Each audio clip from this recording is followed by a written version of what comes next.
Okay, friends, so we already have expert with us, Dr. Santosh Dhar, sir, madam, Dr. Santosh, madam. First of all, on behalf of Director Nitra Bhopal, faculty, and all the participants, for this 5 days ATAL FDP. This is a faculty development program on innovation, entrepreneurship, and startup. Madam, we have got around 100 participants, and these participants are from different AICT, engineering, technology, management, pharmacy, material, and different fields. This is the fourth day of the program. Up till now, we have covered the importance of entrepreneurship, innovation, startup, the procedures, policies, the ecosystem which is there, IP, and how to protect intellectual property rights. Uh, and also, we had a session on entrepreneurial finance today. In every FDP, we have to have a session on Indian knowledge system. So that was also there. On this fourth day, we have your session, and that would be on social innovations and startup.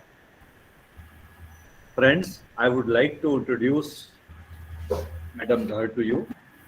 Dr. Santosh Dhar is Dean Faculty of Doctoral Science Studies and Research at Shri Vaishnav Vidyapeeth Vishavidyalaya, Indore. She has been engaged in teaching, research, corporate training, and consultancy for the last 42 years. She has widely published her work and has 368 publications to her credit.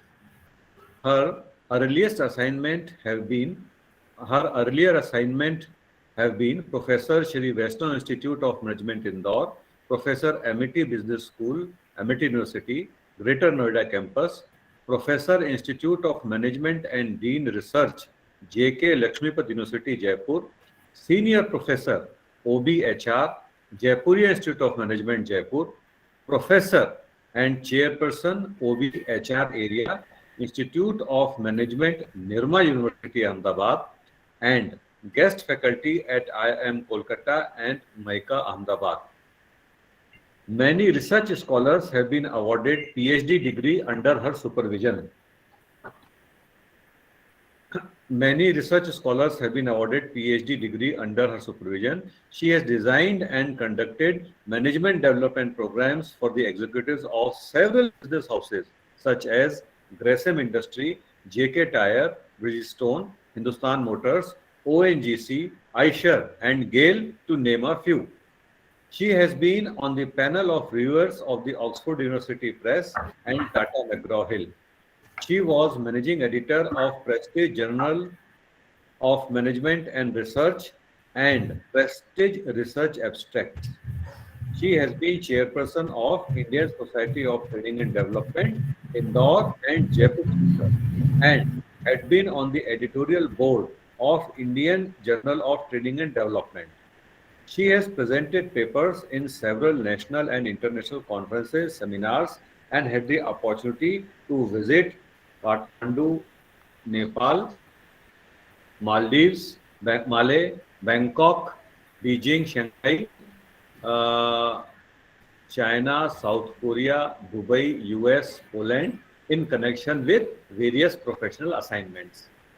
Dr. Dhar has coordinated the implementation of a project on the empowerment of women through enterprise in North India 2000 to 2002, which was funded by Canadian International Development Agency (CIDA). She has completed the research project on problems of women trainers in India and quality of work life as a detriment of mental health in pharmaceutical industry. She has also been principal investigator of Asian Development Bank funded and Rajasthan government sponsored RUDIP consultancy project on capacity building of ULBs of different towns of Rajasthan.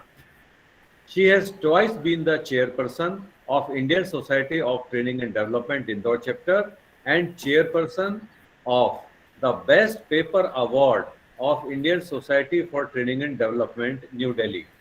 Dr. Dhar was conferred National Fellowship for her contributions to HR by the Indian Society of Training and Development in 2006-7. She is life member of Indian Society of Training and Development, ISTD, National Human Resource Development, HRD, and Indian Society for Technical Education, ISTE. So that was her brief profile. As we have understood, she is a eminent teacher who has traveled and trained globally. So, madam, the floor is yours. I request you to deliberate to our participants. Thank you, Dr. Nishit, for this nice introduction. I welcome all people to this session, and I hope your expectations will be met in this session. But wherever you feel that there is a gap, please point it out so that we can address to it. Now, let me first share my slides with you. Just a minute.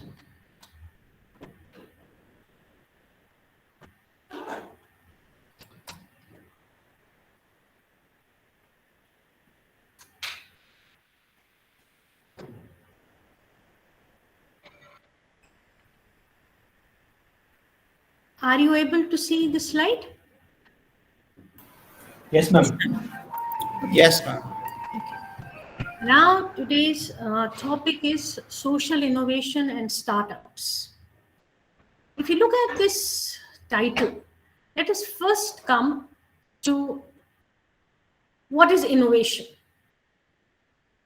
Normally, when we talk about innovation, the first thing that comes to our mind is that everybody, if one has to be good in business, one has to innovate. If one has to sustain in the dynamic environment, one has to innovate.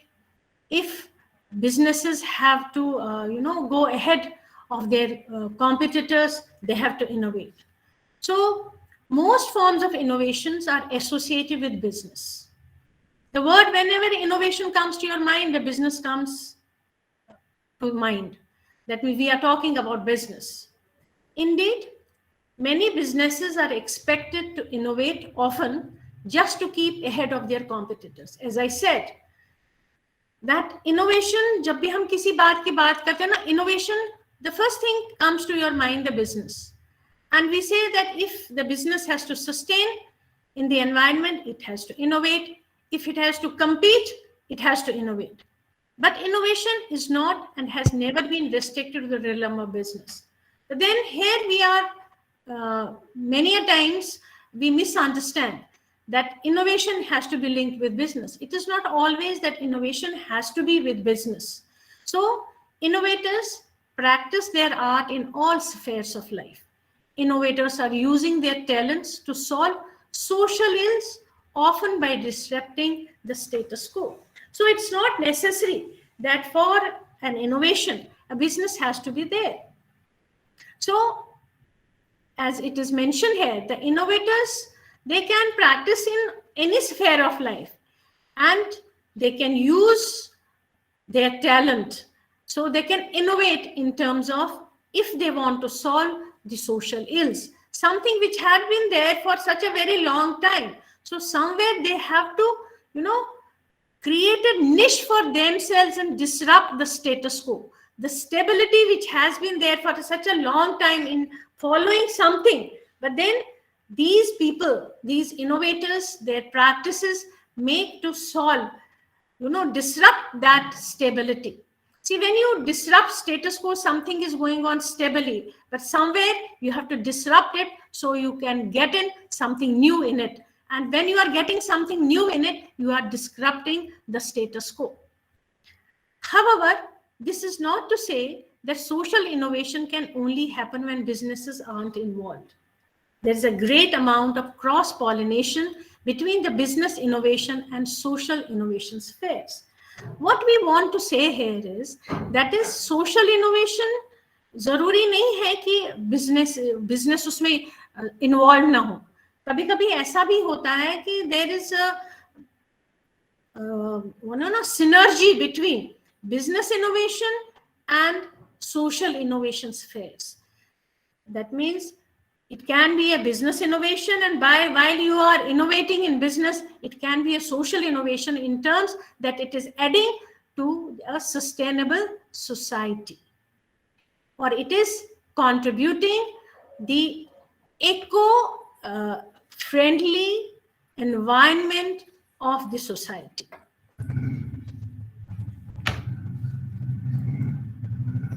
So, social innovations are new strategies. Are the slides moving? Are the slides moving? Yes, madam. Okay. Social innovations are new strategies, concepts, and ideas that meet the social. Madam, we are on the third slide right now. Yeah, third slide. Yeah. Social innovations are new strategies, concepts, and ideas that meet the social needs of different elements, which can be from working conditions to education to community development to health. They extend and strengthen the civil society. So when I'm talking about social innovation, we have understood well, we know it well, each one of us knows innovation is bringing something new. But when we are talking about social innovation that adds to the civil society, that makes the civil society better. So when we are talking about social innovations, what are those social innovations? That means some new strategies, some new concept you are bringing in so that the social needs are fulfilled. Or there are certain social issues, when I'm talking about needs, that there are certain issues that are to be addressed. That is the need. There are certain issues which need to be addressed to, which needs to be solved, which needs to be corrected, or somewhere which needs to be the way it has been going on, where you want some amendments. So when you are doing, maybe it's a working condition where you want to put in some different you want to address the working condition, or it may be educating a community, or it may be regarding the health.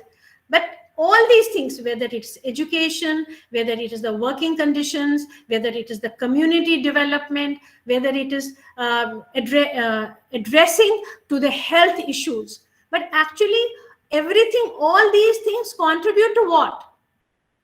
They contribute to a good society. They contribute to a civilized society. So that is, social innovations contribute finally to the strengthening of the society, civil society. They are contributing, they are adding, they are working towards the creating and strengthening the society which is already there, but making it a better society. So social innovation includes the social processes of innovation, such as open source methods and techniques, and also the innovations which have a social purpose and works towards sustainable society. Now, as I said, strengthening the civil society, that is fine, but that civil society, we have strengthened the society, but then it has to come to a sustainable society. It is not that today it is there and tomorrow it is not, it goes back to square one. No, it has to sustain. Whatever new changes, whatever new things, whatever the new innovations, whatever the new strategies or concepts or the ideas you have incorporated to address to the social needs, that have to be sustained, that has to sustain in the society. Otherwise, you can't say it is an innovation, but if the innovation cannot be sustained, then we can't say that it has really added some value to form a sustainable society. So again, social innovation is the process of developing and deploying effective solutions to challenging and often systemic and social and environmental issues in support of social progress. Now, these days we talk a lot of SDGs के बारे में हम बात करते हैं. We should do like this because by 2035 all these 17, I think each one of you know जो sustainable development goals हैं उसको 17 goals are there, and there are if I am not mistaken with the figures, 169 targets are to be fulfilled. All right, we fulfilled, but then are we able to sustain it? That is important. So for the social progress, it is there, but at the same time you have to keep, say for instance we are saying environmental issues, then social issues like everybody has right to education. No, environment has to be, safe drinking has to be there, good health facilities should be there to everybody. But when we are keeping these goals in mind, we are saying that we are working towards them, but then how far are we able to sustain them? That is what is important. Social innovation is not prerogative or privilege of any organization, form, or legal structure. Solutions often require the active collaboration of constituents across government, business, and non-profit world. Now, as it is mentioned here, social innovation is not the prerogative or privilege of any organization, form, or legal structure. That means इसके लिए ज़रूरी नहीं है कि भई you have to have a legal structure, you have to have a formal structure. So it is not any particular organizational form that you can only then innovate. It's not necessary. That is, solutions often required. So whenever you are looking for, if you want to address to certain social issues, and you are looking forward to, address to those issues, solutions often require the active collaboration. So there has to be an active collaboration between constituents across government, business, and the non-profit world. In other words, what is hinted here, that is, it is not necessary that one can go for social innovation if one has a business. It's not necessary that one can have social innovation if one is working with a non-profit organization. It's not like that. In fact, if there's a proper collaboration between government, business, and non-profit, social innovation can really address to the challenges which normally if they work in isolation. So now we were talking about sustainable society. Now, what does a sustainable society mean? A sustainable society is one in which we do not damage the environment or overuse resources, and are therefore able to leave a beautiful, peaceful, and bountiful earth that future generations can continue to inhabit. Now, I may be addressing an issue, but at the same time, I have to see whether it is, one is feasibility, another is sustainability. How far feasible है और feasible होने के साथ साथ क्या ये sustainable है, तभी आप जो हम sustainable society बोलते हैं और हम बोलते हैं good to the progress of this civil society or contributing towards the social progress of a society. It is only possible if you are keeping in mind the sustainable society in mind. Social sustainability occurs when the formal and informal processes, systems, structures, and relationships actively support the capacity of current and future generations to create healthy and livable communities. Now again, we are talking about social innovation. We are talking about social innovations that contributes to the society, that makes the society, the civil society, better than before, that adds to the quality of the civil society. So when we are talking in terms of that, then that means whatever, whether there are formal or informal processes in that, whatever the systems you have, whatever the structures you have, but whatever the relationships you have, they actively support the capacity of current and future generations to create healthy and livable communities. Now, when we are talking about livable communities and we are saying that create healthy, that means what is? That means, are you creating a better ecosystem for social sustainability? Are you creating, when you are addressing, are you creating better structures, and whether there's a proper synergy which can add to the ecosystem, which can add to the environment that leads to social sustainability, whichever way when you address it.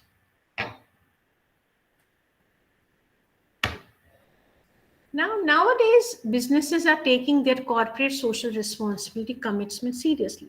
I think all of you know what is this corporate social responsibility, where the companies have to keep some fund aside so that they can, cater to some societal needs. And then every company is supposed to show भाई उनका corporate social responsibility में उन्होंने कितना how much they have invest in this, and how much they have contributed towards CSR activities. So CSR activities are taken by big corporate houses. So along with turning a profit, they are also concerned with solving social problems. That means, जो उनका business है, business में तो they have to look at the profits they are earning, and at the same time that is there, but then they are supposed to give back to the society, and they have to solve some social problems. The double bottom line is a difficult target, and many companies wind up sacrificing up CSR initiatives to boost their profits, because it becomes really difficult. Everybody is not, because their prime objective, which these companies see, they see them moreover the profits. So they have to boost their profits. So while boosting up their profits, many a times what happens, that they have to sacrifice their CSR activities. But though it is mandatory, but somewhere it is, many a times it takes a back seat because for boosting their profits. Social entrepreneurs often act like startups, which often lack the tools for measuring impact, tools like citizen engagement and follow-up. They are also focused on solving their chosen problems strictly where their businesses. Now, social entrepreneurs often act like startups. They start like startups, as you have had the earlier sessions of startups, you know what's a startup. So they act like startups, but lack the tools of measuring impact. That is, follow बाद में उनको पता नहीं चलता कि whether they are going on the right way or not. And they are focused on solving their chosen problems strictly where their business. जो भी problems है, they have to take up the business, and then through that they have to solve the problem. That means what we are trying to tell here is that what becomes the first priority? The business. The business becomes the priority, and through that they are going to address to the social problems. Social innovators, on the other hand, try to solve problems through many different mediums. They are extremely flexible, often using cross-disciplinary teams and approaches to tackle problems of great scale. Social innovators tend to use open innovation structures, making sure that their innovative solutions can be replicated elsewhere. Social innovators also exist in multiple structures like the government, private sector, as well as non-profit. So here there is a slight difference between social innovators and social entrepreneurs. As you can see, they start up with like startups, but then what is that the focus is mainly on their business. That is, they have to sustain through their business, and whatever problem they are addressing to, they have to solve their chosen problems through business.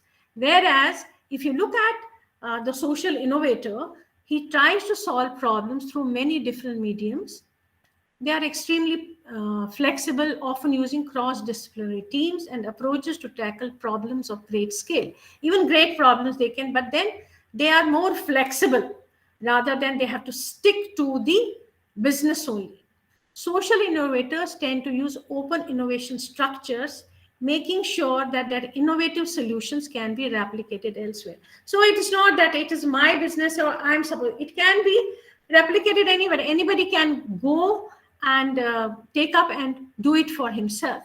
Social innovators also exist in multiple structures like government, private sector, as well as non-profits. This is fine.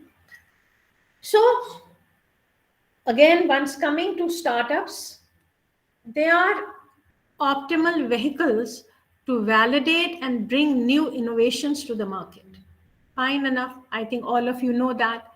Especially more disruptive innovations. Startups encapsulate all but only relevant things for what's needed to build new innovations with minimum wasted resources combined with maximum drive and motivation.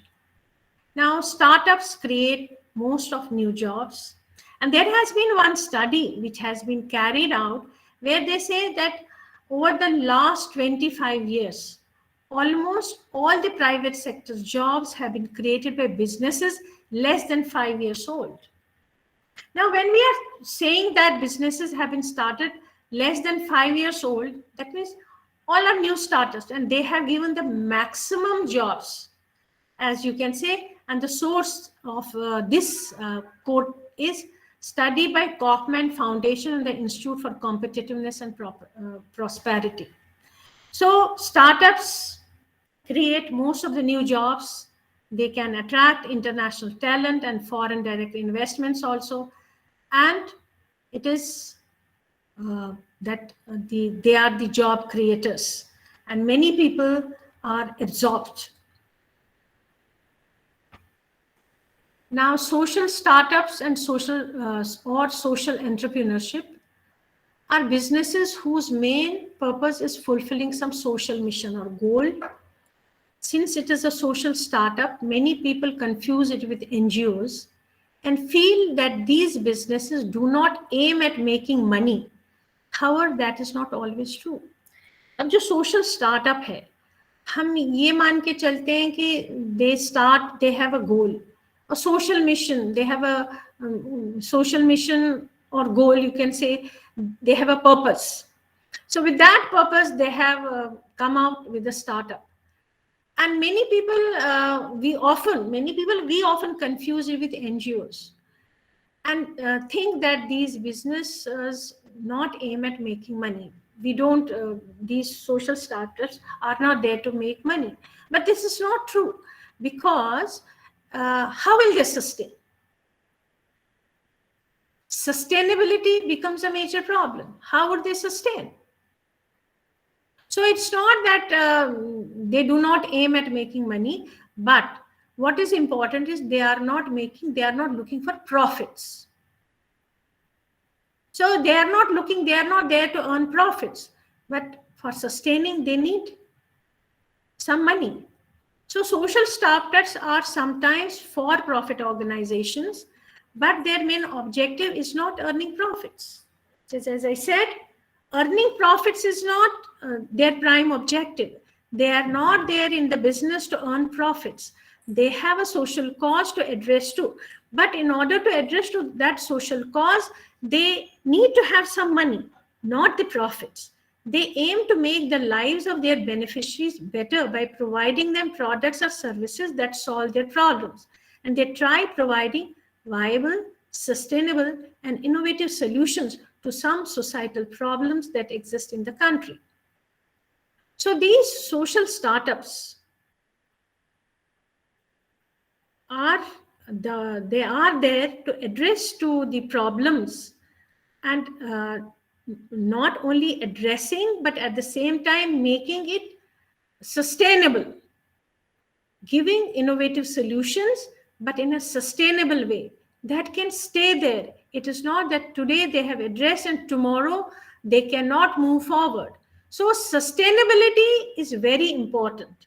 And if one cannot sustain, then there is no question of what we call the sustainable society or the social cause for which you are doing. Many a times, many startups start. They are there for some few, maybe few years, but for after few years, they just vanish off. So sustainability is an important area which has to be looked at, which has to be given priority. Addressing an issue and then making it sustainable, that is what is of prime importance.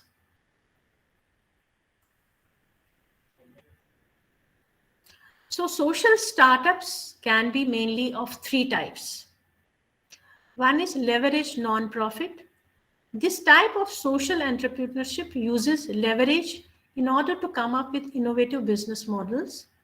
Another one is hybrid non-profit. This type of startup uses profits for some of its business activities so that it can sustain its business. Third is social business ventures. These are for-profit organizations that use the profits earned to fulfill societal goals.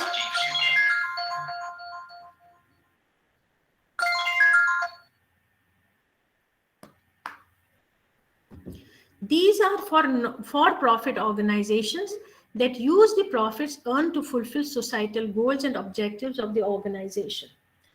Now, for instance, when we are talking leverage non-profit, this type of social entrepreneurship uses leverage in order to come up with innovative business model.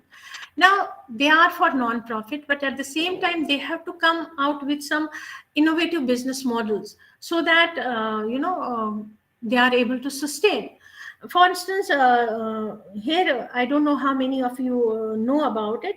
There is one Uplift Mutuals, which makes health insurance affordable using advanced analytics.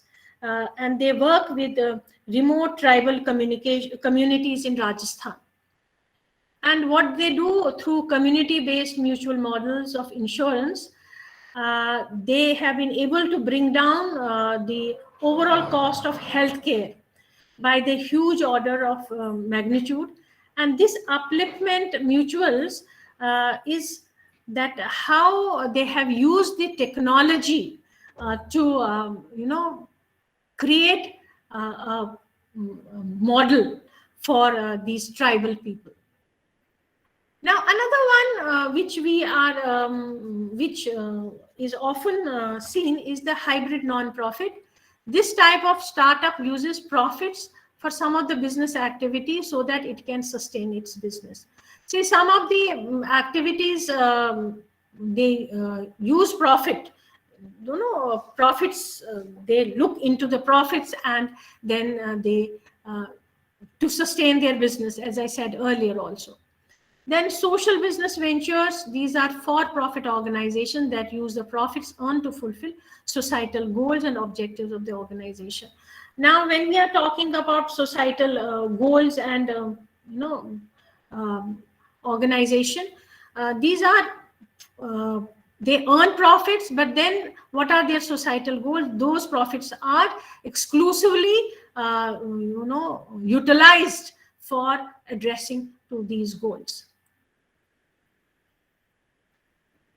So, social startups operate in various sectors like agribusiness, health technology, clean energy, environment, green energy.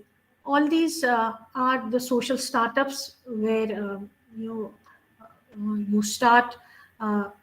people start their startups.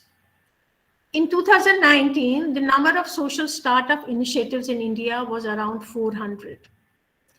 And that number is increasing with a growth rate of more than 20% per year.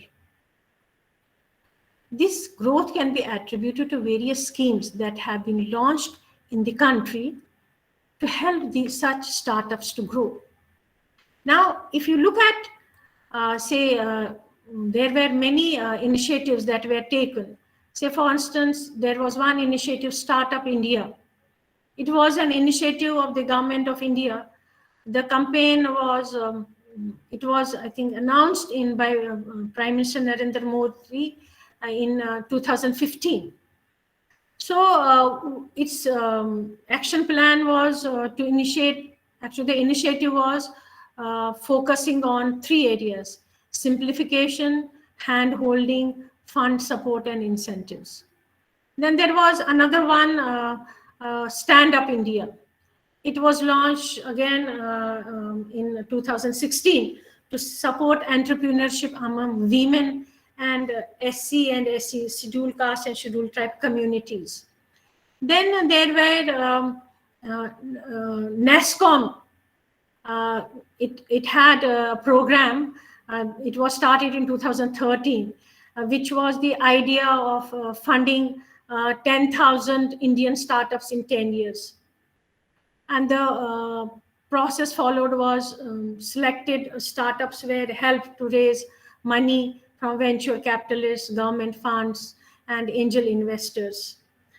But the major benefits for the NASSCOM members was to bring credibility, because those who had been funded by NASSCOM, it brought credibility and visibility to the startup. And also it helped to have the huge networking, with the fellow members. And it would also give the essential learnings to the startups that had started with them. Now, the schemes include various government initiatives like Startup India, Stand Up India, and various third-party schemes like 10,000 startup initiatives by NASSCOM. So schemes like these help in providing a boost to such startups. Now, in spite of all this, we are saying that Startup India is there, Stand Up India is there, and other party schemes are there. Yet, it has been found that every startup cannot move ahead. There are certain challenges which the people have to face once they think of, starting a startup. The major challenges that social startups in India face is the difficulty in raising funds. Now, how are you going to raise the funds? Be it a tech startup or a finance startup. However, raising funds for social startup is challenging. In fact, if you look at it, to start a venture,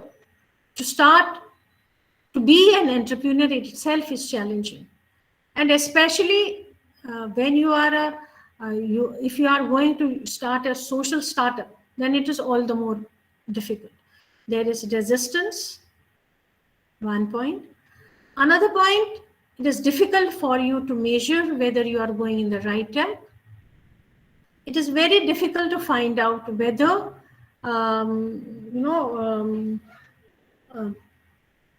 people are engaged. And if you think in terms of whether you are going in the right track, the monitoring part becomes at times very difficult.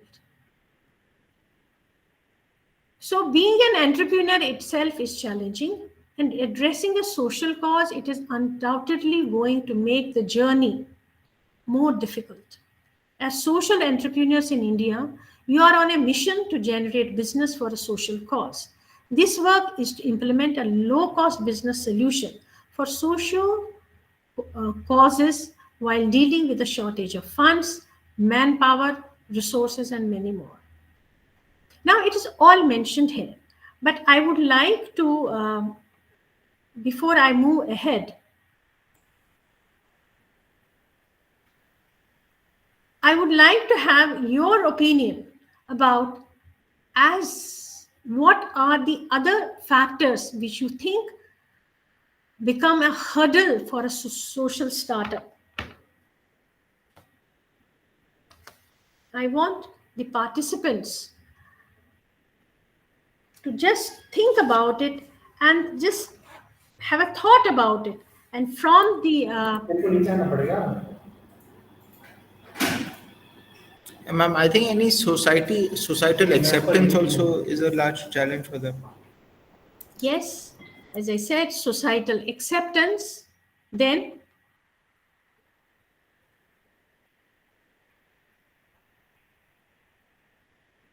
what else? I can see 53 people here. So only Nishant Thakkar has answered. What about others? Are you there?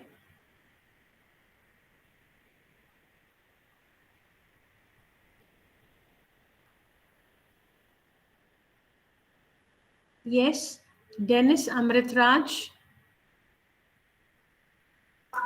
Yes, ma'am. Hanji. I mean, it is an individual, approach for the. What individual approach? What is the This is individual startup approach? you're asking, right? Social. I said, So social startup. it was my you're saying, question right? was very simple.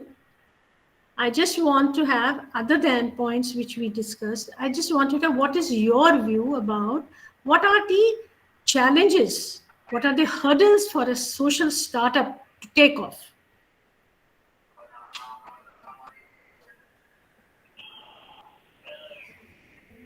Ma'am, maybe finding the investors and convincing them about the idea, like what I'm not sorry, I'm not able to, please introduce करें अपने आप को, I'm not able to hear you. Yes. I am Dr. Renu. Okay, Dr. Renu, please. Ma'am, We want maybe to have your finding the view. investors and convincing them with the idea of this thing, like what the growth pattern would be, how the returns would be, maybe. I'm Whom to wrong, but this is convince? Whom to investors. convince? Ji? Investors. How Investor, ma'am. to convince investors, because we are saying under certain schemes, we are saying getting the funds from venture capitalists, right? Getting the funds from angel investors. So you are saying that convincing these investors becomes a Herculean task, right? Yes, because with a lot of startups, anybody who's investing money would be looking for a returns. So probably, I mean, this came to my mind. Maybe I'm wrong, but this is what I thought of. No. See, we are all here. That nothing is wrong. Whatever comes to mind, that is fine. We can share it. Yes. Anybody else? Dr. Sunil Kumar.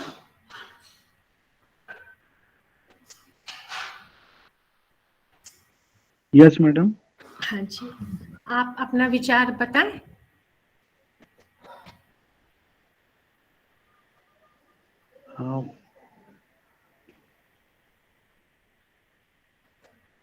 Madam, जो थोड़ा इस field में जैसे लोगों को कम experience है, इसलिए इतना सफल नहीं हो पाता है.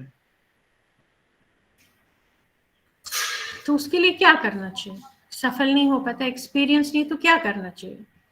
हाँ मैडम, पहले तो अपना जो भी हम कोई एंटरप्राइज अगर लगाना चाहते हैं तो पूरा उसके लिए मतलब प्रैक्टिस हो, पूरा ज्ञान हो, फिर तब हम अगर स्टार्ट करते हैं तो ये जरूर सफल होगा मैडम. वो ज्ञान कहाँ से लेंगे वो? same time of organization they are running. Who is running, sir?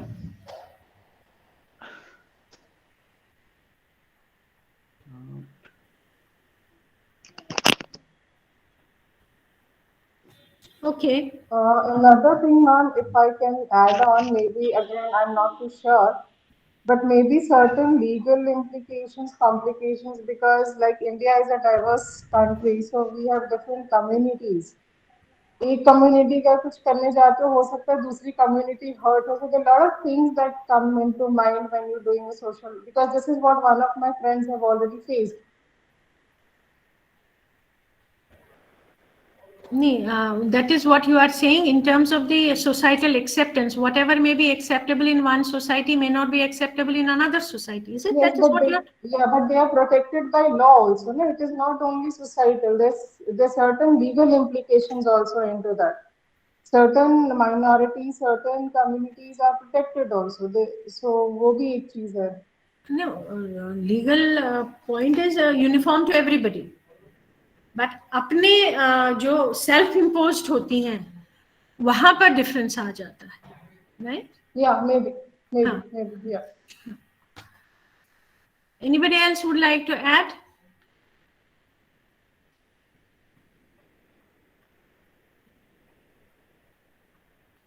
Yes, come on. Rahul Valmiki. Rahul ji. Coordination issue. Ji. Ma'am, coordination issue and fundraising problem. Fundraising, is there a problem? Fundraising is definitely a problem because when you are starting with it, fundraising is an issue other than fundraising. Ma'am, coordination issue. Coordination with whom? Ma'am सब अलग अलग चीजों को belong करते हैं, ऐसा नहीं है कि सब एक ही एरिया को बिलोंग करते हैं, डिफरेंट पीपल्स के बीच में होता है, ऐसा नहीं है कि एक्सपर्ट्स के बीच में हो रहा है तो सब कोऑर्डिनेशन में एक्सपर्टाइज नहीं होते हैं, सबका अलग अलग इंडिविजुअल थिंकिंग होता है. So you say the coordination among the people who are working on a particular startup? Ji, yes ma'am. Anybody else who would like to add? Ma'am, I would just like to add one more point. It doesn't seem very attractive, maybe to some people, to be in a social sector versus a for-profit sector. The attractiveness of working for a social entrepreneurship problem. See, you are right to some extent, because for a social startup where you are keeping a social cause in mind, right? So are you really want to work there or not? That is, of course, that is very important. If you don't want to go in for you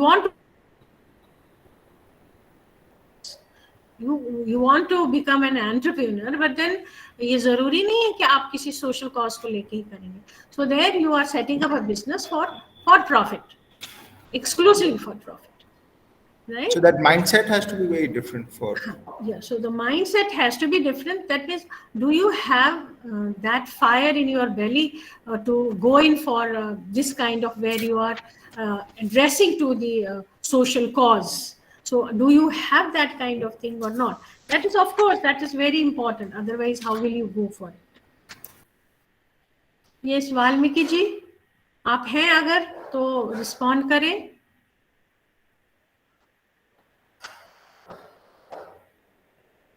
I think he's not there.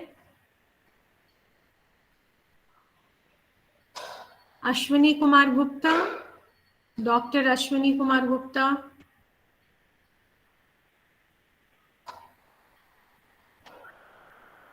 Bringing technology to a social cause, maybe right people who can introduce technology to a social cause. See, when I was just giving an example of the people who had made the insurance for the tribal women in Rajasthan, they had taken the help of technology only, how they could lower down the jo premium rate tha. This is through technology they had made. So they had found a business model that had added, that helped them for in their endeavor.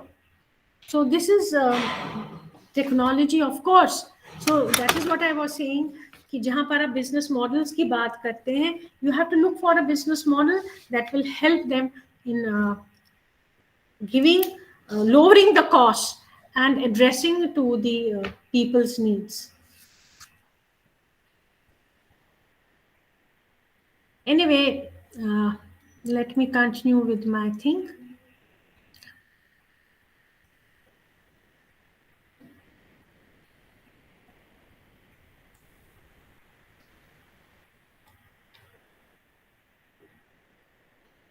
I think the slide is visible.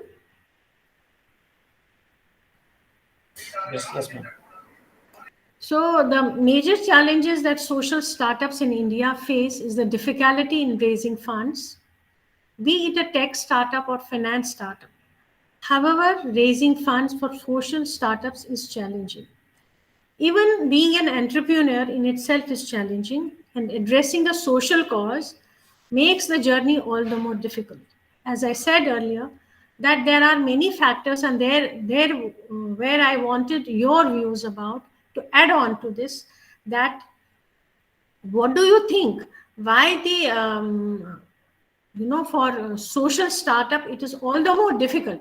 As such, an entrepreneur's journey is not that easy for an entrepreneur to start till it takes off. Just excuse me.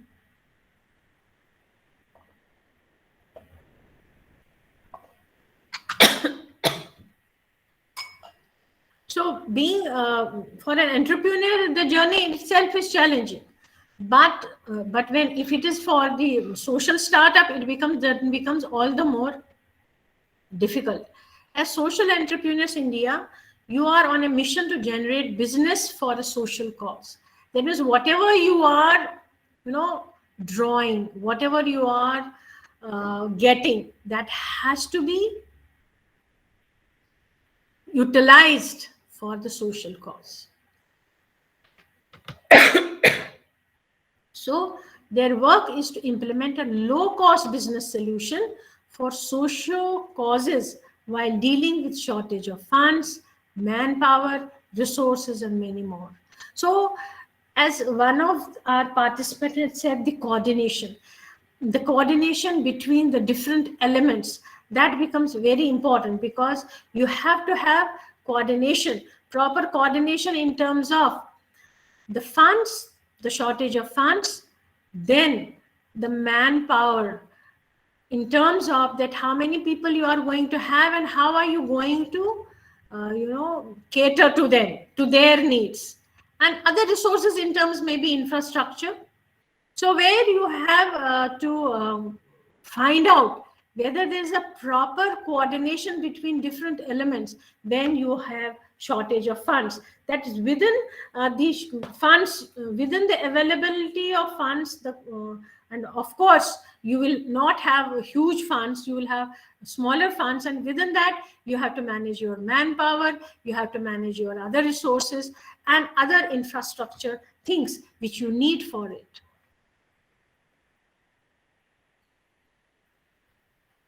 The hurdles in the way are endless, but the idea to transform lives for collective good is the driving force that helps such social entrepreneurs in India to navigate the turbulent waters of social entrepreneurship. The crux is, well, there are many hurdles, but what keeps you moving on? That is the passion to something good, the passion to cater to the societal needs, the passion to make a progressive society, the passion to make a sustainable society, the passion to make the quality of life of people in society better, and a passion to address to the issues which have been there for a very long time, but so far nobody has addressed it, and you are there to disrupt the status quo, and you are there to see to it that the things move in the right direction.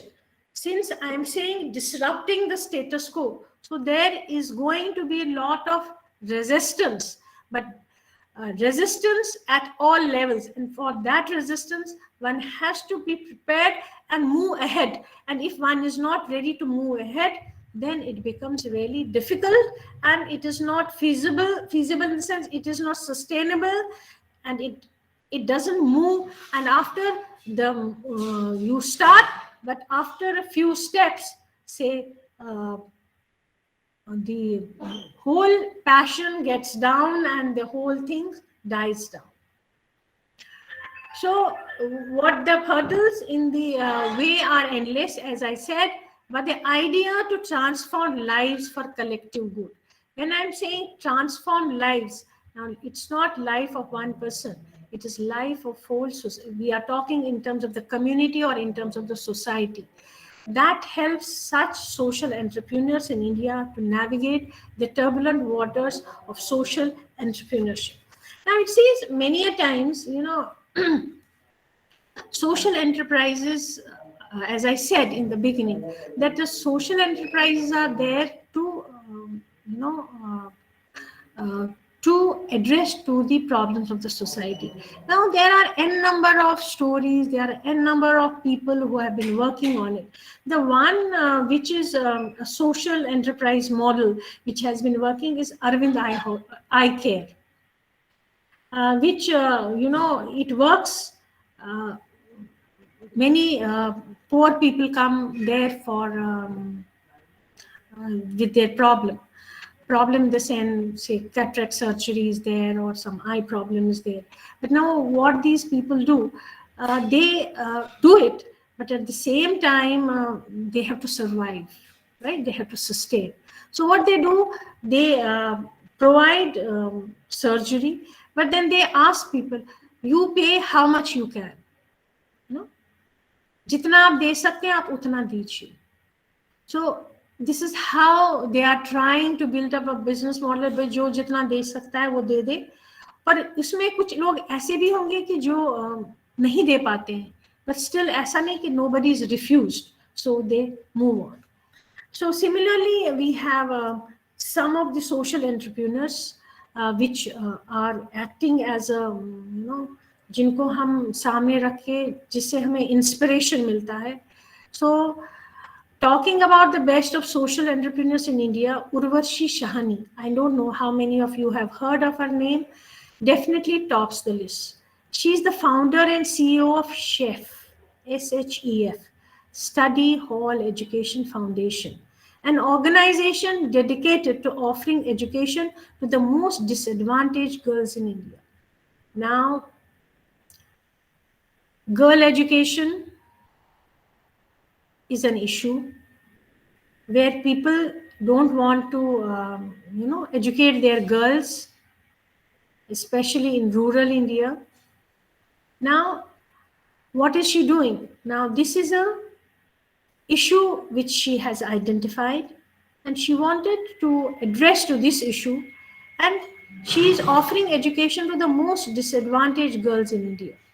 Urvashi Shahani has worked with over 900 schools and changed the life of 150,000 girls directly and 270,000 girls indirectly with her program. She was rightly felicitated with the Social Entrepreneur of the Year award in 2017 for her selfless act of dedication and passion. Now for this, one may think in terms of how could she sustain, how would she give the education. So for that, where she had to look outside for the funds. I think many of you must have heard of Jaipur Foods. I don't know how many of you have heard where Dr. Mehta is there. So once we had visited there, and they are offering artificial limbs. Now for those artificial limbs, people cannot afford to pay. See somebody, one who's, say a conductor who has lost his leg. So what he would do, he would provide him the artificial leg. And then it is a costly affair. So how does he sustain? So I could see, he said that I look for the funds across pan India And he goes into certain NGOs, he goes throughout the country and asks for, so this is how he's helping it's an organization where people, and it's not like that. First though, he provides the link.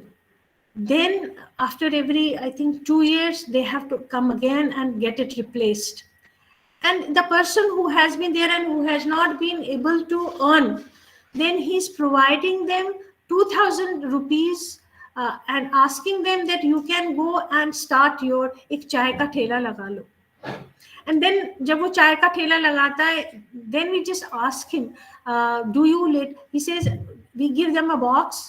In that box, we give one stove, we give one pan, we give tea, we give sugar, 1 kg tea, 1 kg sugar, and then we also provide them the cups, and we tell him, now this is the box in which we have given you, now you earn on your own so that you can have food 2 times.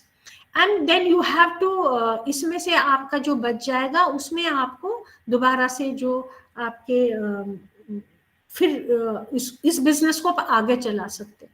सो उसमें से जो आप earn करेंगे उसी को आप फिर से चाय खरीदेंगे, फिर से पत्ती खरीदेंगे, फिर से मिट्टी का तेल खरीदेंगे और आप अपने बिजनेस को. सो he's not only helping them out in एक आर्टिफिशियल लिम्ब लगाते हैं, उसके बाद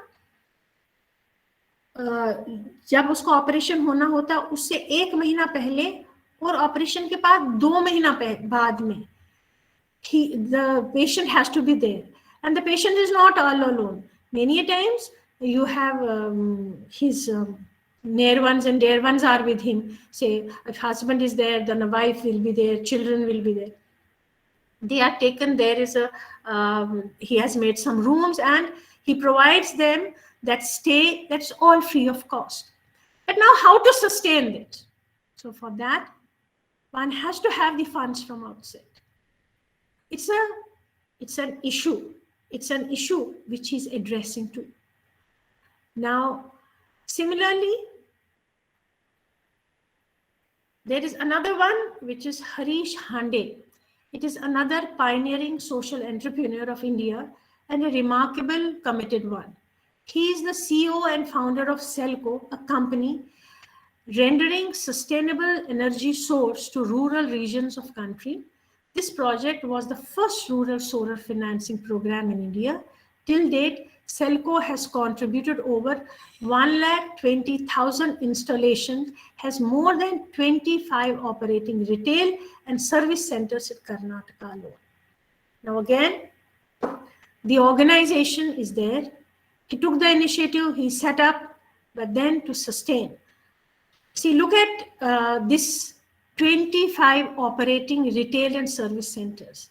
Now, how would you manage these 25 operating retail and service centers? That is the expansion part. He's providing the service, but for those services, maybe it's not, but the minimal has to be there. So these social startups, this is a business, but whatever you are earning, you are putting back into it.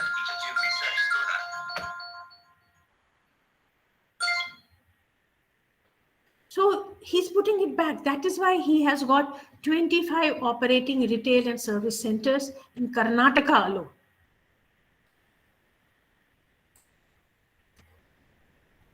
Then there is Jero Vilmoria, is one of the renowned social entrepreneurs of India who is supervising several international NGOs for the betterment of society.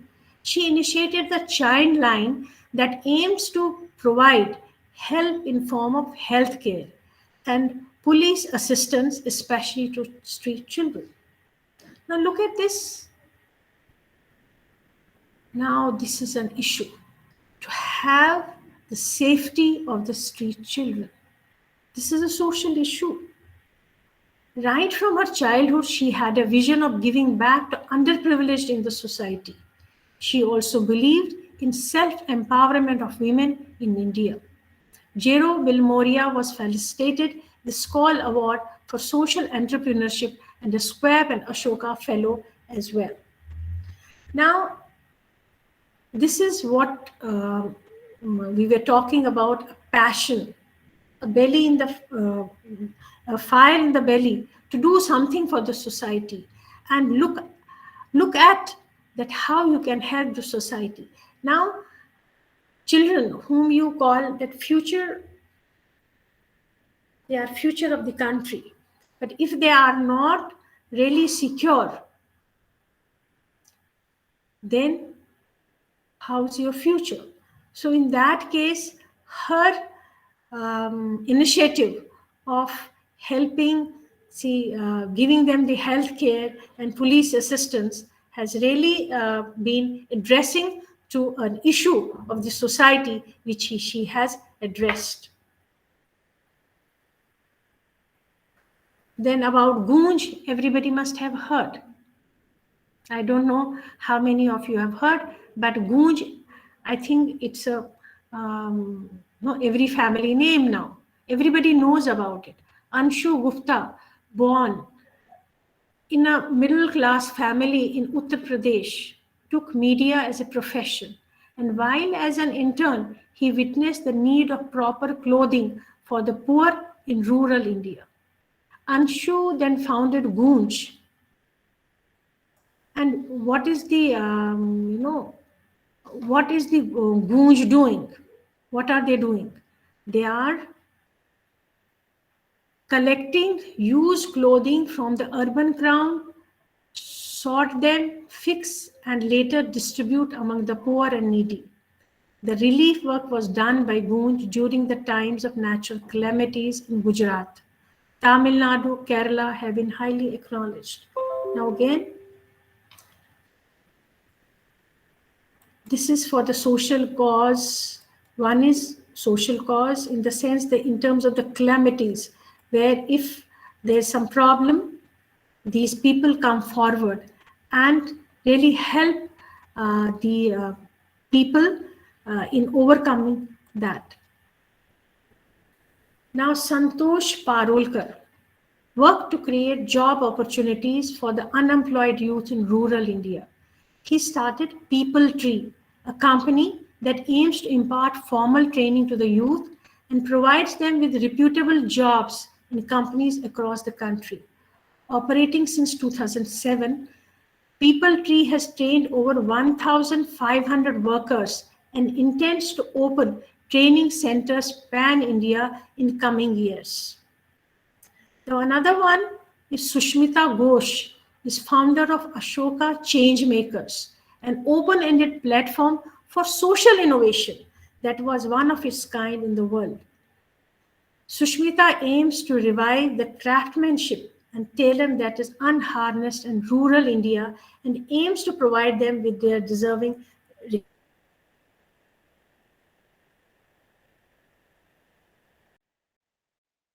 success. Now, exactly, the tribal women or the rural women who have a certain, craftsmanship in terms of the skills. But over the period of time, because they don't get proper platform or they don't get the proper channel to put it forth what they are into. So see, this is how she has revived the talent, the skill sets which the rural women had, and giving them due recognition. In Rajasthan, again, we have one where the blue pottery has gained, where I'm not getting right now the name of the lady who has really helped these women to come forward and giving them due recognition and making them to put forward what they have as their craftsmanship. Then we have Ajita Shah. She worked with a mission to empower rural India She started at the gross level and aims to provide the best of technological solutions to the remote villages in India at the cheapest price possible. She's the founder and CEO of Frontier Markets that supply solar energy powered products to rural India at an extremely affordable cost. The company has sold over 10,000 solar solutions until now, and there is no stopping them until they light the remotest corners of the country. That is the pledge which they have taken, that they can light the remotest corners of the country. Now, I think all of you must have in social startups. All of you must have heard of Seva. So there are certain community-based startups also. Like we have Seva. Have you heard about it? SEWA, Seva.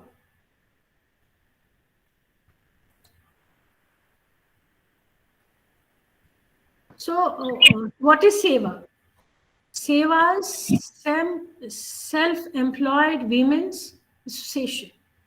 You know where I think, ma'am, they are for focusing on the traditional craftsmanship of Lucknow, UP chicken curry, I guess, if I'm not wrong. Seva is even they are providing. They are even providing craftsmanship is all right. That is one part of it. The another part is that they become self-sufficient in terms of they want to earn. So they may be whatever work they are doing. Say even they are coming for domestic help if somebody wants nursing. With a little bit of somebody wants somebody to take care at home. So even they are providing those services also. So there are two ways. One is they are giving their services to the society. That is one part. Another part is they are becoming self-sufficient in the sense they are earning also. So that way, that organization has empowered women and giving them a due recognition. Even one can do, one can be a vegetable vendor. One can work in a restaurant. So it is, as the word says, self-employed women's association. So if you remember, Ila Bhatt is the secretary of that association, and it had started in Ahmedabad, but now it is working across all the states. So if somebody, there's a proper office, and if somebody rings them up, they'll say what sort of, you just give your requirement, what do you want? And accordingly, they will send the people to your place. And if it is okay with you, with the requirements which you have, they can be, but if you don't want, then you can say, well, I don't want it. It doesn't fulfill my requirement, and then the people can go back. So what we are just trying to tell here, that there are certain things where what is the issue, what is the cause, how can we contribute to the society. That is what these ladies or these people have done.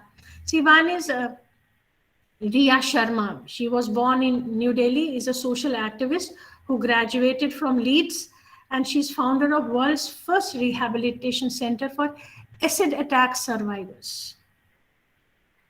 She has founded Make Love Not Scars NGO in 2014, which is a rehabilitation center for acid attack survivors, which are mostly women in India. It is the crowd-funded organization where it teams up to reach volunteers and funders through a social media platform. She was awarded the British Council's Social Impact Award in the year 2016. Now, again, this is a social issue. Attack against women, acid attacks against women. So if you are addressing to these issues, so this is how these people have been working.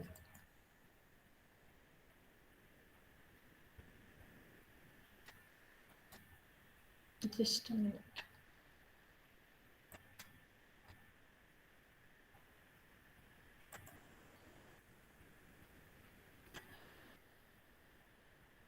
Has it stopped sharing?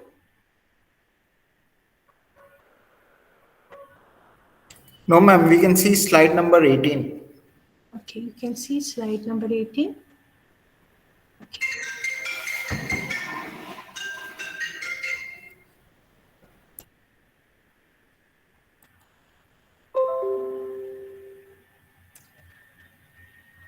Now, for having certain funds, we have certain organizations where which are giving, which are doing holding hand, hand holding.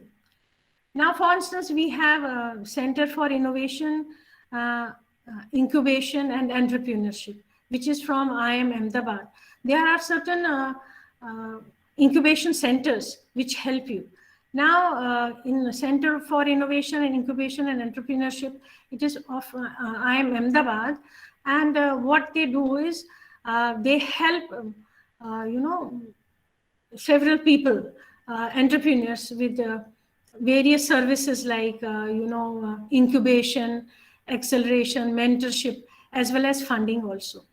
And it has been found that so far the organization has helped more than 50 ventures. So those who are, startups, they can make use of their initiatives and they can move on. So these are some of the people who are really helping the startups to move up.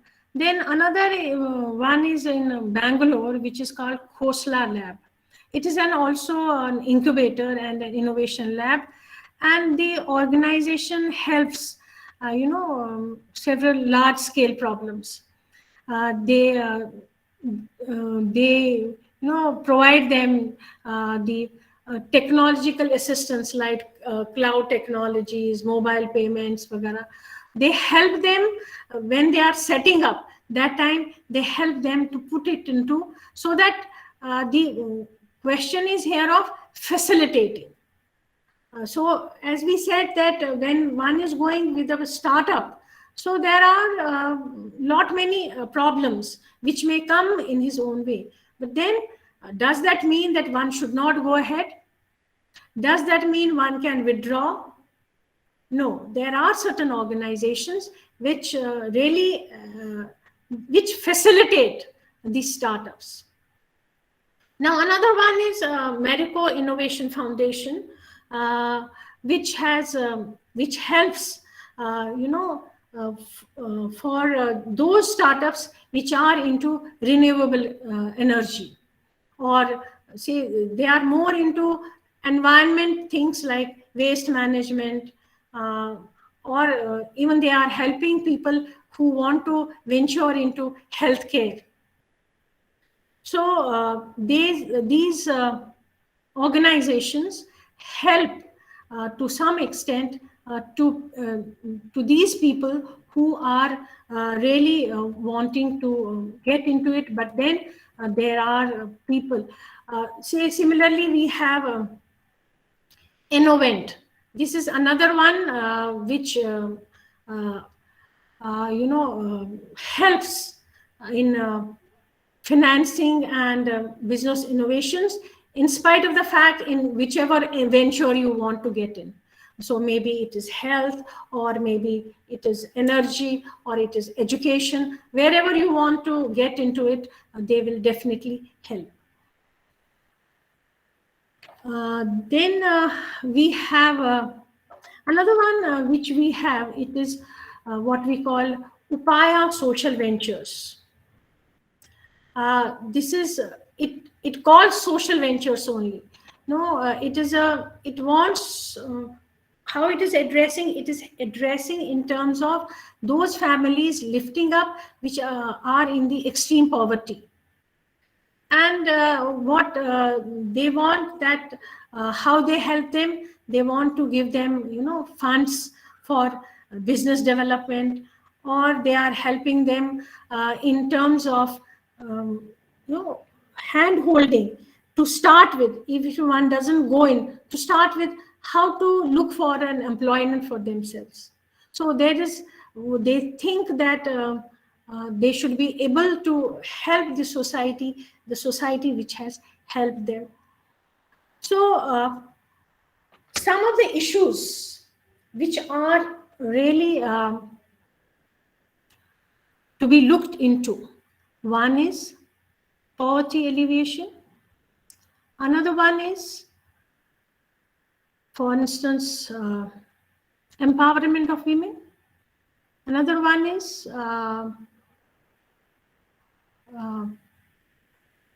education in terms of right to education for girl children. Another one is environment. Environment in the sense that are you really, in environment many things will come. For instance, renewable energy. Then are you taking care of the green environment so that you make this planet worth living? Then you have other factors like employment. This is also an issue. Then educating women, educating girl child, empowering women, especially in rural India, where people are not, where you have to break the mindset of the people and release the who are suffering. But then again, there will be a lot of resistance from the society. So one has to really get into it so that one overcomes the resistance. But this also we have to keep it in mind that things don't change, mindsets don't change overnight. And as social entrepreneurs, when you are going for a social innovation, there is scope, but at the same time, there are challenges, or there are opportunities, but at the same time, there are challenges too. Now, this is another one which has just crossed. Anupama Sudarshana is one of the most admired tribal rights activists. His dedication and pursuits towards assisting the poor section of the Indian society made him an honorable recipient of the prestigious Padma Shri and Right Livelihood Awards. He founded Vivekananda Girijana Kalyana Kendra in the year 1980 for the integrated development of the tribal population in the state of Karnataka. That is all right with him. Now, another one is the founder of Akanksha Foundation that pays special attention to educating the underprivileged sections of society. For two decades, Akanksha Foundation, that initially started with just one center and 15 children, is now assisting over 3,500 children in 58 centers and 6 schools. Shaheen has the belief and vision to remove illiteracy from the basic level in India. Now, this is again addressing to the underprivileged, educating the underprivileged section of the society and taking initiative to make them literate and contribute not only to the future of the country, but also to the sustainable society. Now, social entrepreneurship is at its most basic level, doing business for a social cause. Now, ये जो भी सारी कहानी अभी तक हम बता रहे हैं, now what is this?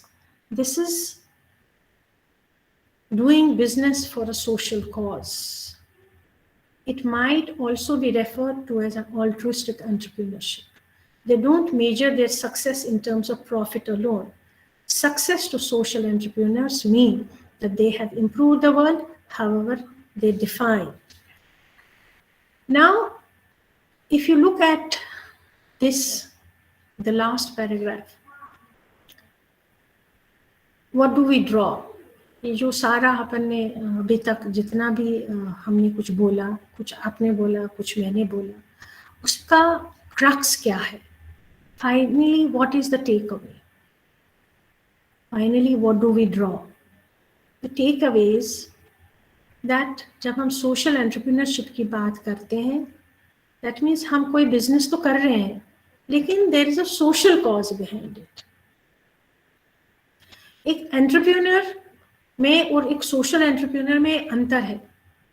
Entrepreneur business करता है to earn the profits. Social entrepreneur business करता है to address a social cause. But does that mean that जो वो एड्रेस करता है to the social cause, does it mean that he doesn't earn, he doesn't make profits?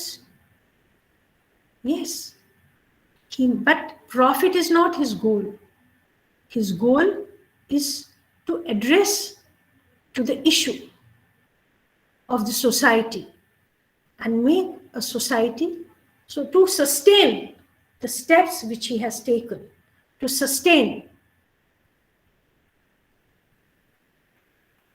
the procedures which he has followed. He may have to have some profit, but that profit, the returns which he has, that has to be put for the social cause only. So जो भी उसमें से उसको business में से मिलता है, वो उसी कॉज के लिए उसको आगे बढ़ाता है। लेकिन हम ये बोलें कि वो प्रॉफिट तो बना ही नहीं सकता, प्रॉफिट इन द सेंस कि वो तो कुछ अर्न कर ही नहीं सकता, तो वो फिर क्या बोलते, सस्टेन कैसे करेगा? How will he be able to sustain? He will not be able to sustain if he is not able to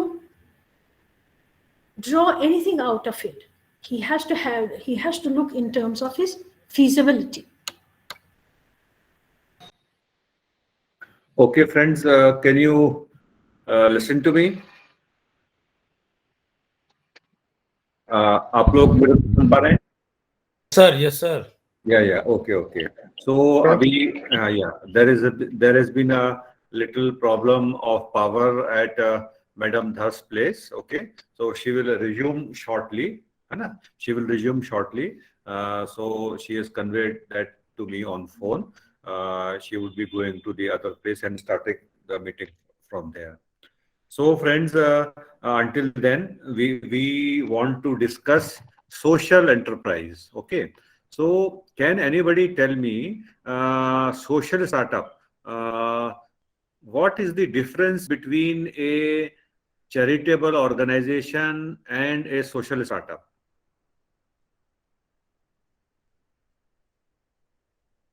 Or are they same? Sir, a charitable organization primarily does things for free, whereas a social startup has a revenue model of its own, but its primary objective is social value creation.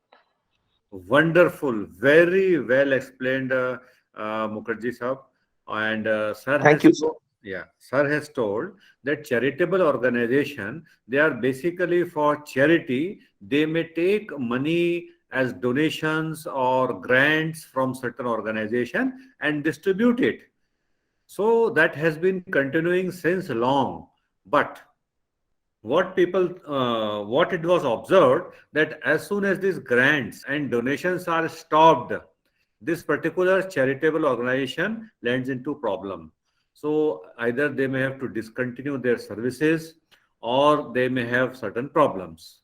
So now this social startup, as sir has rightly said, they have their own revenue model. Okay.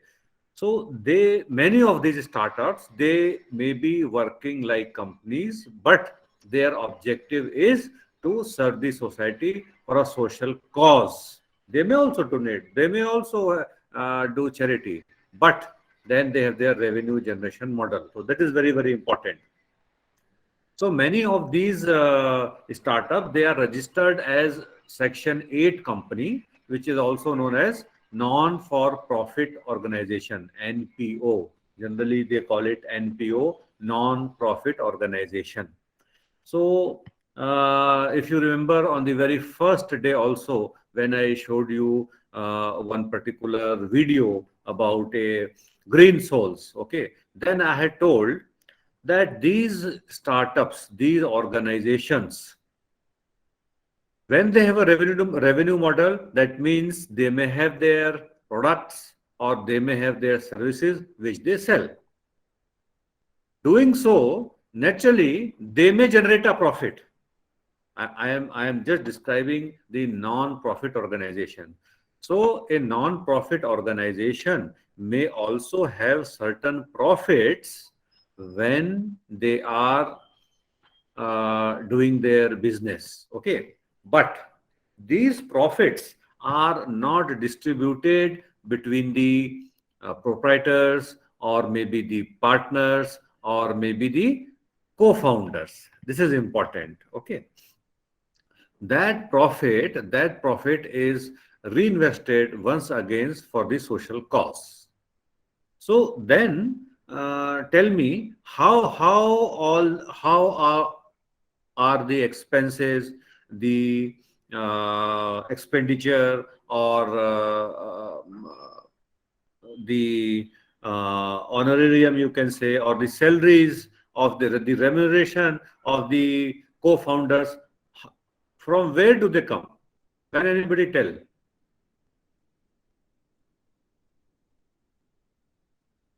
Rather, why would somebody start a NPO when they will not have any honorarium, remuneration, or salary? Would somebody like to answer that? Yeah. Sir, for the social work. Okay, okay, sir. Okay. That is one answer. Anybody else? Anybody else? So I just Provide was this is Nishante. I was just talking to some of the people who run this NGOs. They said 25% they are legally allowed to keep for No. their salaries and remunerations and all of that, and rest all of it has to be plowed back in. Right. So in other words, that 25%, they cannot keep it that way. That has to be taken as expenses, है ना? Those are the expenses for running the company. So generally, our students, they may ask, sir, if I start a NGO, then how would I earn? What would be my salary? What should I do? So then we have to tell them it runs like a professional company. So you can get your salary, but that salary, as sir has already told, it should be proportionate. It should not be disproportionate.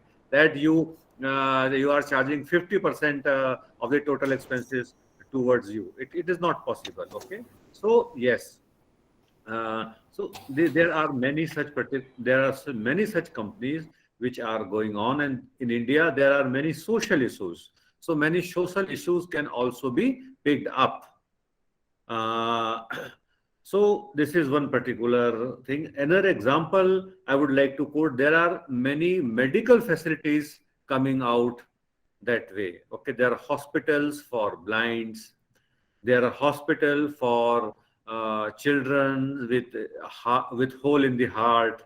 Okay, so there are many agencies which are giving artificial limbs to handicapped persons.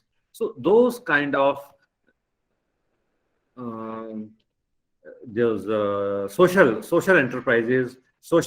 enterprises are coming in. I have many such videos. I don't have time here right now to show it to you, but then I will be posting there on the classroom. So you may see such and you may show this to your students so that they get inspired. Okay, so that is number one. Now, incidentally, the new education policy also, it says that in our teaching and education, such kind of social enterprises, charitable organizations, they should be also a part of our stakeholders. Okay, so our students, they should be, they may be pursuing any course, maybe engineering, maybe management, maybe science, but they should be sent to such organizations Can you tell me why? What would be the advantage of sending our students to these NGOs? Can you guess, anybody?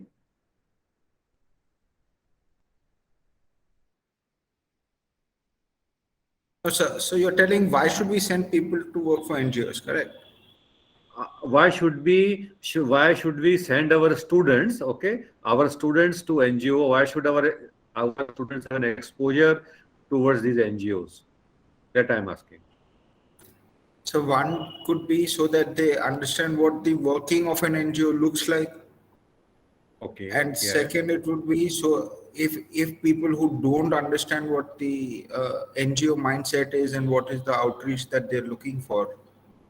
Good, it could sir. be for that reason. Good afternoon, sir. Very nice, very nice. Anybody else? Sir, Shweta Gupta this Dr. side. Gupta ji? Sir, we should send the student to work with the NGO as they can understand the social responsibilities. Wonderful, wonderful, wonderful. That is one. That is one. Okay, okay. Dr. Shweta Gupta, you are from which institution? Sir, Fairfield Institute of Management and Technology, affiliated with GGS IPU, Delhi. Okay, nice. Guru Gobind Nice. Singh Okay. Indraprastha University. Okay, okay, okay. So primarily we can say there are three different objectives. So there are three objectives. Objective number one is, first of all, that our students, they should develop responsibility towards society. Okay, that cannot be conveyed by a lecture, giving a lecture. Okay, so unless and until they visit such organizations and they understand their functioning, so by and by they will develop certain social responsibility. That is number one. Number two is that whatever you teach, maybe you are teaching communications, electronics, or maybe mechanical engineering, or that for management or science. So those kind of fundamentals, if they can take and use there, apply there in that scenario, maybe they are making an app for the entertainment of such persons, or maybe they are designing a tool for their comfortable sitting or whatsoever. So applying theory to practice, so that will create a scenario for them. So that is number two. And third, as Dr. Nishant was telling, that in the course of time, they may understand how this organization works and they may start their own such type of organization. So basically, these are the three objectives. And new education policy is including these social enterprises and charitable organizations also. So, okay, madam, I just conveyed that you had a problem. Nishit sir, one more thing I would like to mention. If Yes. a student will work with the NGO, he will able to understand that how efficiently they can use their resources, because always NGO have very less resources and they have to play more social responsibilities. So how they can work without with the less capital, they can understand this. Definitely, madam. I think you have a very good understanding about such organizations. And yes, also I would like to relate with this characteristic with the entrepreneur. Entrepreneur is also a person who uses his resources very wisely. I mean, that is one of the traits of an entrepreneur, that with minimum of the resources he can do well. So definitely, madam, I totally agree. That exposure will also be beneficial. Thank you. Okay, Madam Dhar, over to you for further session. Actually, in connection with what you were just saying, that as many of our here colleagues are belonging to the somebody is from engineering college, somebody is from MBA college, but then if we give them community projects where they will be able to work with some NGO, so then that will be really beneficial, as you have been discussing. I think Dr. Shweta Gupta and Dr. Nishit Dubey is talking that will help them to have an inner view of how the things work out in terms of the resources, how to manage their resources, because once they are doing that community project, they will be in a close association with these people. So that will definitely help them. This was just what you were talking about, and just adding to that. So we were just, if you remember, we had talked about how do we identify, where do I need to put in my effort in terms of the social entrepreneurship? How do I identify? So when we हम जब leverage non-profits की बात करते हैं, so they identify communities at the bottom of the wealth pyramid. I think all of you know the wealth pyramid. So those who lack access to necessary goods or services, as well as the resources to create a viable market option, then they rely on the fundraising and philanthropy to support the people.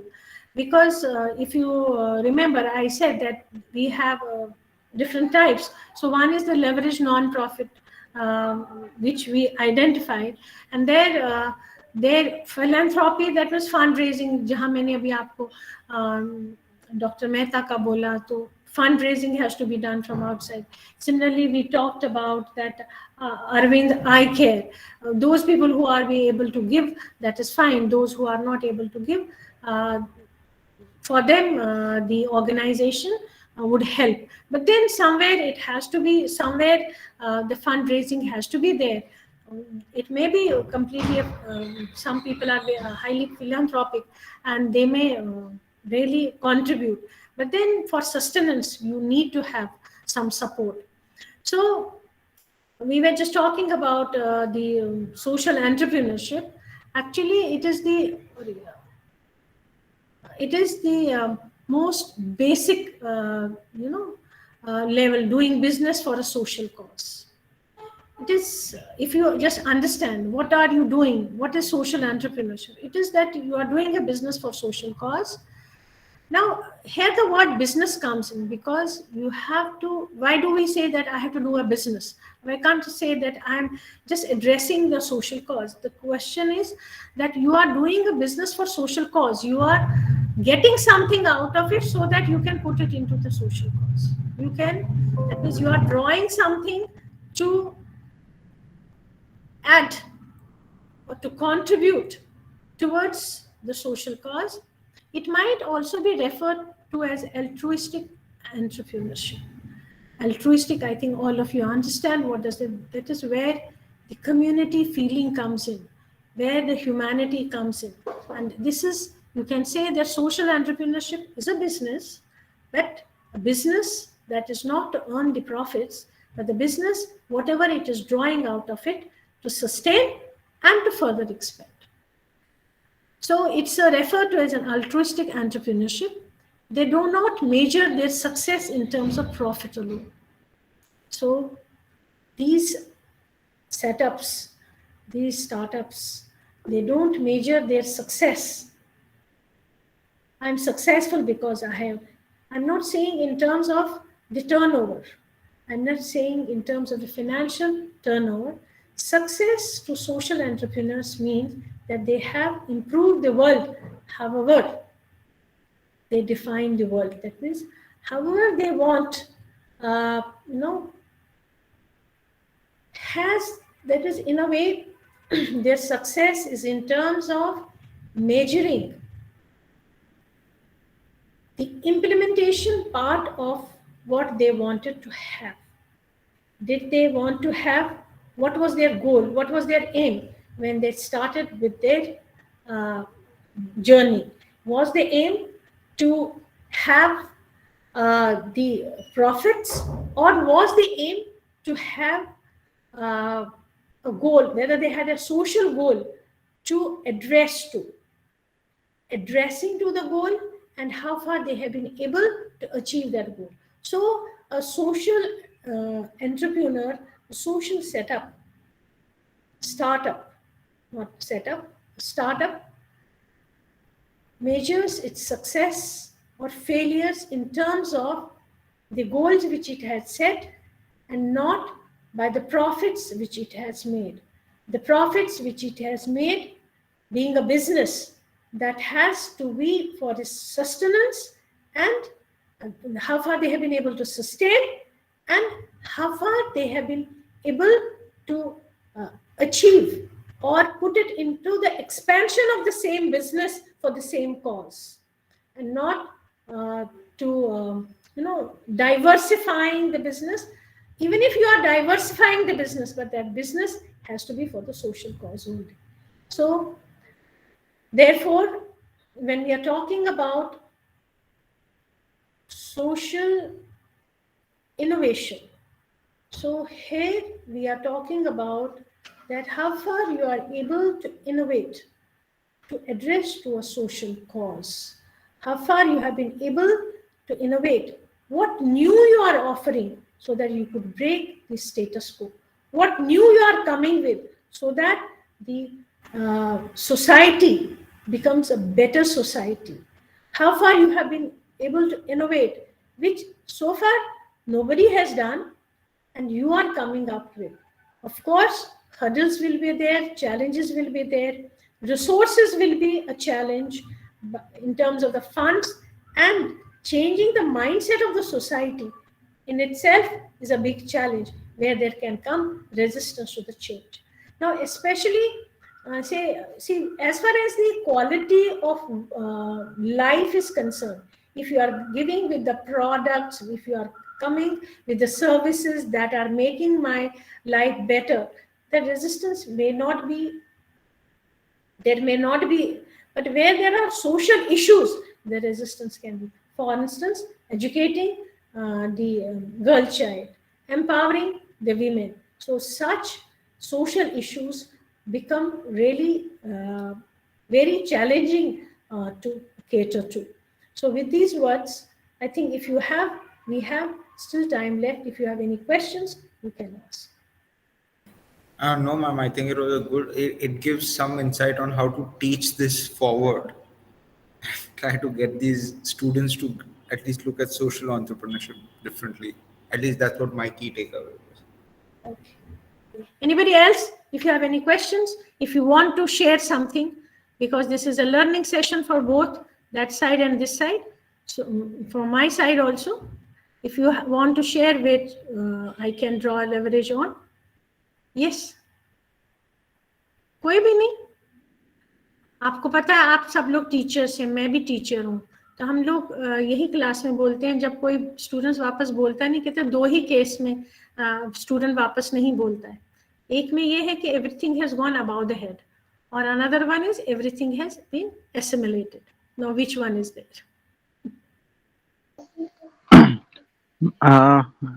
Madam आपने बहुत ही अच्छा समझाया और काफी आज और अच्छा जानने को मौका मिला है आपके लेक्चर से. तो मैं कुछ और बोलने के लिए अब लग नहीं रहा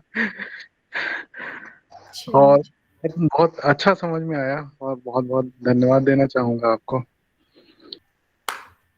Okay, with this we conclude. I think there are no questions. So do you have at your places, do you have community programs, community projects?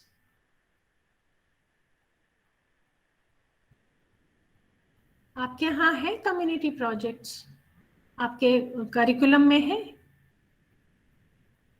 नहीं मैम, हम लोग के करिकुलम में नहीं है. नहीं है, कहीं भी प्रोजेक्ट्स नहीं. We have an outreach club. Okay. अगर ऐसा because we are also affiliated with the foreign university, so NEP और इनका थोड़ा ये चल रहा है. But अच्छा, पर NEP को फिर आपको अप्लाई नहीं करता है क्या?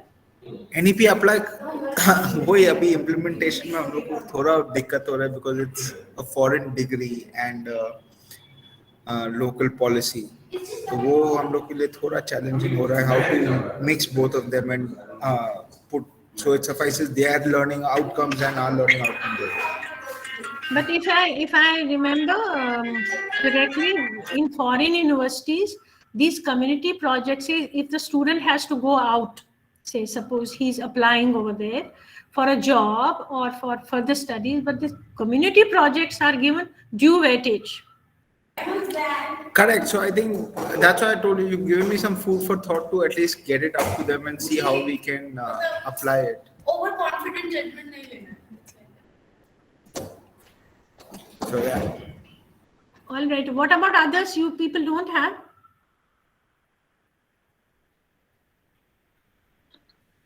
मैडम, हमारे यहाँ PG diploma in entrepreneurship development चलता है एमजेपी रोहिलखंड यूनिवर्सिटी बरेली में।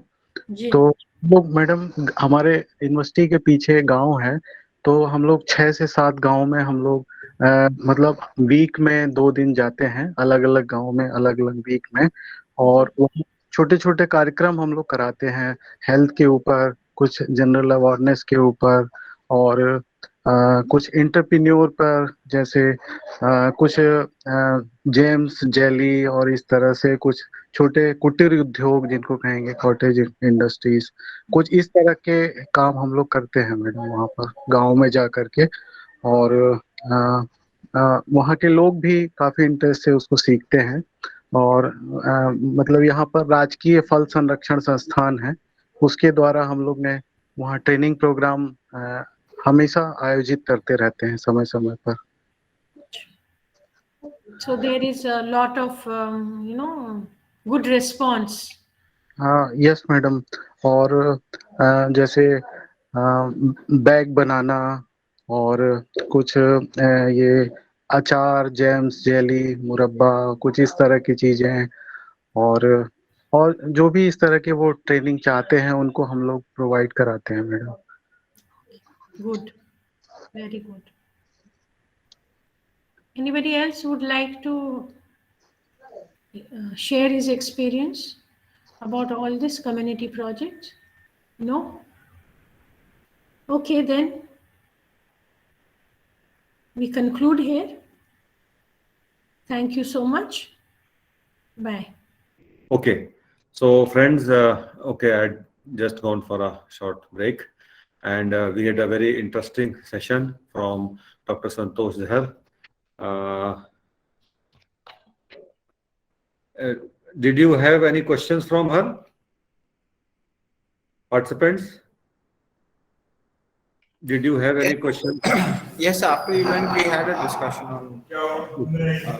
We just had a talk that she said. Right. About community projects. Okay. So I think we had a very wide coverage of these social enterprises, okay, and social innovation. Now these are coming up very fast. So friends, how was the exposure? What would you, any comments from your side about this particular session?